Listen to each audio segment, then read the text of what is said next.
bienvenidos a Europa al Día. Mi nombre es Alejandra Lloza y estos son nuestros titulares. El presidente de Rosatom reveló un significativo aumento en los pedidos de producción militar nuclear por parte del Ministerio de Defensa ruso, multiplicándose por 10 en algunos casos.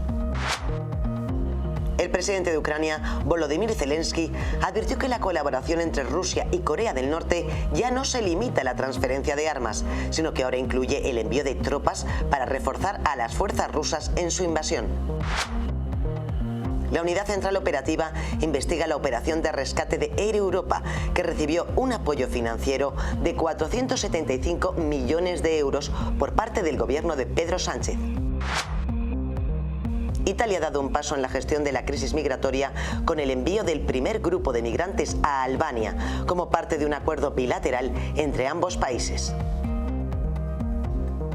El presidente de Rosatom, Alexei Likachev, reveló un significativo aumento en los pedidos de producción militar nuclear por parte del Ministerio de Defensa ruso, multiplicándose por 10 en algunos casos. Este incremento refleja la intensificación de las actividades bélicas de Rusia y plantea serias preocupaciones sobre la estabilidad global en un contexto de creciente militarización y la actualización de la doctrina nuclear del país bajo la administración de Vladimir Putin.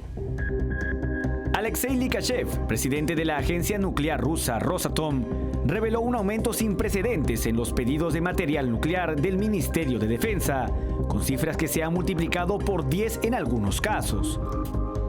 Este incremento en la producción militar nuclear no solo refleja una aceleración de las actividades bélicas de Rusia, sino que también plantea serias inquietudes sobre la estabilidad global y la escalada de tensiones en el contexto de la invasión de Ucrania. En una reunión con el presidente Vladimir Putin, Likachev enfatizó que el principal trabajo de Rosatom es atender la demanda militar estatal, lo que subraya la creciente militarización del país. Afirmó que los pedidos militares estatales están aumentando de manera alarmante, incluso hasta 10 veces más, y destacó el papel del complejo militar nuclear en desarrollar nuevas armas. Esta expansión de la producción nuclear coincide con la reciente actualización de la doctrina nuclear rusa, que amplía el espectro de amenazas que justificarían una respuesta nuclear. Putin ha manifestado que Rusia se reserva el derecho de utilizar armas nucleares ante amenazas convencionales, una postura que no solo intensifica la retórica beligerante, sino que también pone en peligro los esfuerzos internacionales para el desarme y la paz. El aumento en la capacidad militar nuclear de Rusia ha suscitado reacciones de preocupación a nivel mundial. A pesar de que el presidente estadounidense, Joe Biden, ha mostrado disposición para entablar diálogos sin condiciones previas con Rusia y otras potencias nucleares, el Kremlin ha desestimado estas oportunidades, alegando la participación de potencias occidentales en la invasión de Ucrania. Este ambiente de desconfianza y hostilidad alimenta aún más la inquietud sobre una nueva carrera armamentística nuclear en un momento de crisis global.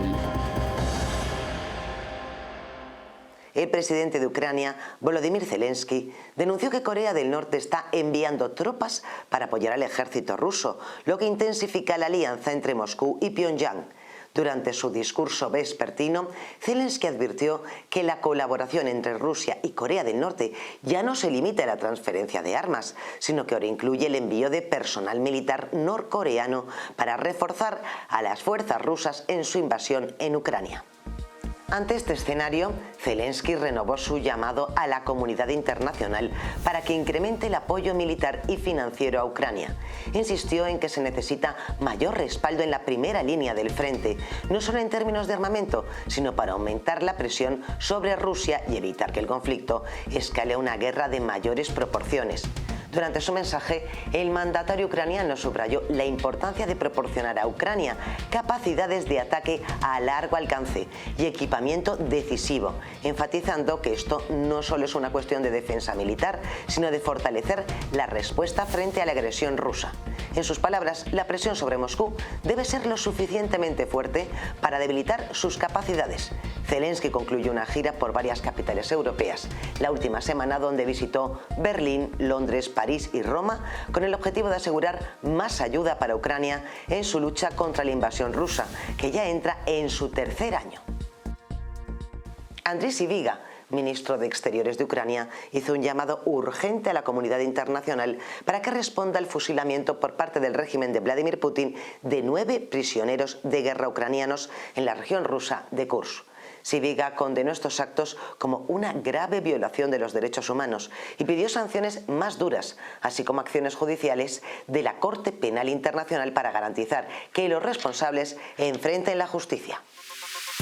El ministro de Exteriores ucraniano, Andriy Sybiga, pidió a la comunidad internacional que tome medidas urgentes contra las ejecuciones de prisioneros de guerra ucranianos a manos de Rusia, tras conocerse el presunto fusilamiento de 9 soldados ucranianos en la región rusa de Kursk, quienes se habían rendido. La comunidad internacional debe actuar de inmediato, expresó Sybiga en redes sociales, solicitando acciones concretas como órdenes de detención de la Corte Penal Internacional y mayor presión de las sanciones. El jefe de la diplomacia ucraniana denunció que el maltrato y las ejecuciones de prisioneros por parte de Rusia constituyen una barbarie absoluta y una flagrante violación del derecho internacional humanitario. Según Sybiga, el 95% de los prisioneros de guerra ucranianos han sido sometidos a torturas, según datos de la ONU, y se les niegan las necesidades básicas y el acceso a observadores internacionales. Por su parte, el fiscal general de Ucrania, Andriy Kostin, confirmó la apertura de una investigación penal por violación de las leyes y costumbres de la guerra, combinada con asesinato premeditado en relación con la presunta ejecución de los prisioneros en Kursk. Kostin subrayó que estos actos son una violación grave de los convenios de Ginebra y un crimen internacional, prometiendo que se hará todo lo posible para llevar a los responsables ante la justicia. El defensor del pueblo ucraniano, Dmytro Lubinets, también instó al Comité Internacional de la Cruz Roja y a la ONU a actuar, subrayando que estas atrocidades no deben quedar impunes. La plataforma Deep State, cercana al Ministerio de Defensa de Ucrania, difundió imágenes de los soldados ejecutados, confirmando que las ejecuciones tuvieron lugar el 10 de octubre. El presidente ucraniano, Volodymyr Zelensky, realizó una visita a Berlín, donde se reunió con el canciller alemán Olaf Scholz, quien anunció un nuevo paquete de ayuda militar para Ucrania por un valor de 1.400 millones de euros. Scholz también destacó el compromiso de Alemania para proporcionar 4.000 millones de euros en asistencia directa para Ucrania hasta el 2025 y la importancia de mantener las sanciones contra Rusia. Durante su visita en Berlín, el presidente de Ucrania, Volodymyr Zelensky, fue recibido por el canciller alemán Olaf Scholz, quien anunció un nuevo paquete de ayuda militar valorado en 1.400 millones de euros. Scholz destacó que esta iniciativa es parte de un esfuerzo conjunto con Bélgica, Dinamarca y Noruega, y que Alemania espera completar el desembolso antes de que finalice el año. El paquete incluye sistemas de defensa aérea de última generación, como el Iris-T y Skynex, junto con blindados antiaéreos Gepard, sistemas de obuses, drones, municiones y radares, todo destinado a fortalecer las capacidades defensivas de Ucrania ante la invasión rusa. Además, Alemania aprobó 170 millones de euros adicionales para reparar la infraestructura ucraniana y reforzar su red eléctrica, un aspecto crítico de cara al invierno europeo. Scholz subrayó que para el 2025 Alemania ha asignado 4.000 millones de euros en ayuda directa a Ucrania. También reiteró su compromiso de coordinar más apoyo desde el G7, donde se prevé la concesión de créditos por valor de 50.000 millones de dólares para Ucrania. Por su parte, Zelensky agradeció profundamente la ayuda alemana y afirmó que su país aspira a que la guerra termine en el 2025. Sin embargo, enfatizó que para lograr una paz duradera es crucial que las sanciones contra Rusia continúen y que el respaldo militar a Ucrania se mantenga al mismo nivel. En el 2023, Alemania experimentó un notable incremento en la violencia contra la policía, según un informe de la Oficina Federal de Policía Criminal, que registró un aumento del 8% en las agresiones físicas hacia agentes. En total se contabilizaron 46.218 casos de violencia, afectando a más de 105.000 oficiales desde 2017. Este tipo de delitos ha ido en aumento, aunque los casos de lesiones corporales peligrosas y graves disminuyeron en un 13%, situándose en 1.260. Además de la policía, otros servicios de emergencia, como bomberos y personal de ambulancias, también fueron víctimas de la violencia, con más de 2.500 incidentes reportados, Unidos. La ministra del Interior, Nancy Faeser, calificó de aterrador el odio y la violencia que enfrentan los servicios de emergencia y abogó por severas consecuencias penales para los responsables. El informe también destaca el aumento de incitaciones a la violencia contra la policía a través de las redes sociales, advirtiendo que este tipo de discurso en línea puede desencadenar agresiones físicas en la vida real. Este preocupante aumento de la violencia ocurre en un contexto marcado por una creciente inmigración masiva en Alemania. Esto ha generado desafíos adicionales para las autoridades y servicios de emergencia, tal como sucedió en el atentado de Solingen, donde un ciudadano sirio, perteneciente al grupo terrorista Estado Islámico, asesinó a 3 personas. En este punto nos vamos a una pausa y regresamos en unos minutos en Europa al Día.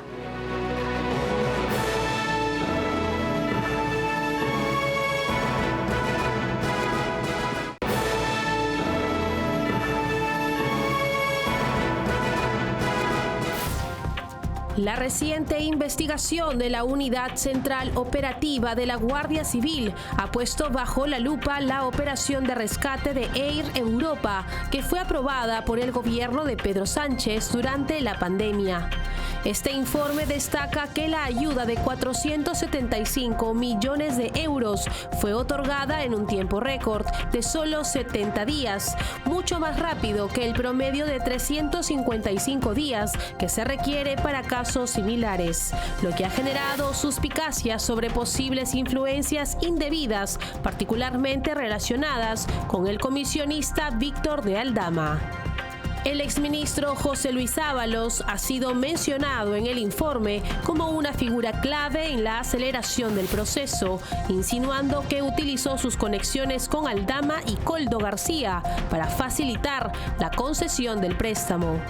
Esta intervención ha suscitado preocupaciones sobre la transparencia y la ética del procedimiento. Otro aspecto cuestionable del rescate es el fraccionamiento del préstamo en 2 partes para evitar la notificación de la Comisión Europea, lo que plantea dudas sobre la legalidad y la claridad del proceso. Además, el hecho de que una firma como PricewaterhouseCoopers evaluara la viabilidad de la empresa por un simbólico céntimo ha llevado a críticas sobre la rigurosidad de los análisis financieros previos a la decisión. Aunque el Tribunal de Cuentas ha validado la legalidad de la operación, el informe de la UCO sugiere que pudo haber un trato preferencial, generando inquietudes sobre el uso de recursos públicos. Este caso añade más presión sobre el gobierno de Sánchez en un contexto ya complicado por otras controversias relacionadas con rescates, lo que alimenta el escepticismo en la opinión pública sobre la gestión gubernamental. La Guardia Civil ha señalado en su informe que el presidente del gobierno sabía perfectamente que tendría lugar un encuentro entre Ábalos y la vicepresidenta de Venezuela, a pesar de tener prohibida la entrada en el territorio europeo. Ábalos avisó 3 semanas antes a Sánchez de que la vicepresidenta de Venezuela iba a aterrizar en Madrid. Y ahora pues han cambiado de versión por lo menos 100 veces, diciendo que había sido una parada técnica, que había sido una no visita porque al enterarse de esas teóricas sanciones a la vicepresidenta de Venezuela detuvieron ese encuentro, unas sanciones impuestas por la Unión Europea en el año 2018. Y esto ocurrió en el año 2020. Es decir, que los argumentos del gobierno cambiantes no se sostienen por absolutamente ningún lado. También hemos sabido que Sánchez validó que se formalizase por iniciativa de Aldama esa reunión, hoy en prisión por un presunto fraude que supera los 180 millones de euros. Hay que recordar que Aldama se había reunido en numerosas ocasiones con la mujer de Sánchez y que tenía un papel fundamental en estos contactos, y además montó sus empresas en el mismo pueblo portugués en el que reside el hermano de Sánchez. Aldama además afirma que se llevaron incluso bolsas con 90.000 euros a la sede central del Partido Socialista. En definitiva, el clan tiene su sede en Ferraz y Koldo no es la excepción, sino la punta del iceberg. Es el caso del Partido Socialista, el de siempre, el del saqueo, el de las corruptelas, que ya afectan a varios ministerios e incluso a una treintena de cargos. Está creciendo en habitantes. apenas se ha construido vivienda. Es imposible frenar la escalada de precios si no se construye más vivienda, se libera suelo y se desregulariza. Esto de enfrentar al propietario con el inquilino es como ahora los mismos que pretenden enfrentar a la empresa con el empleado, y es una profunda irresponsabilidad y una pretendida lucha de clases. Los propietarios de viviendas no tienen la culpa de esta situación. Tu vivienda es tuya. Es además el motor de la clase media española, y cada español tiene derecho a poner su vivienda al precio que uno considera, porque cada uno tiene una circunstancia personal distinta. Eso de culpar, en plan llamar a la lucha al propietario de una casa, por parte encima de aquellos que están en filas de la izquierda, que tienen varias y hasta docenas de casas, me parece de una caradura tremenda y además de peligrosísimo mensaje. Hay que darle protección, seguridad jurídica a los propietarios de pisos. Precisamente por eso se han multiplicado los pisos turísticos, porque hay tanta inseguridad acerca de la propiedad, con la propiedad, que los españoles no se atreven a poner sus casas en alquiler. Por tanto, hay que darles confianza, seguridad jurídica, protección ante inquilinos cuando no pagan, más vivienda joven, más suelo, más oferta, y solo de esta manera es como se va a poder contener esto. No es una medida, son muchas: avales para los jóvenes para que entren en viviendas, más ayudas para el alquiler. En definitiva, es un plan de choque para España entera, pero si os fijáis, este problema está en todas las ciudades, especialmente las de más demanda.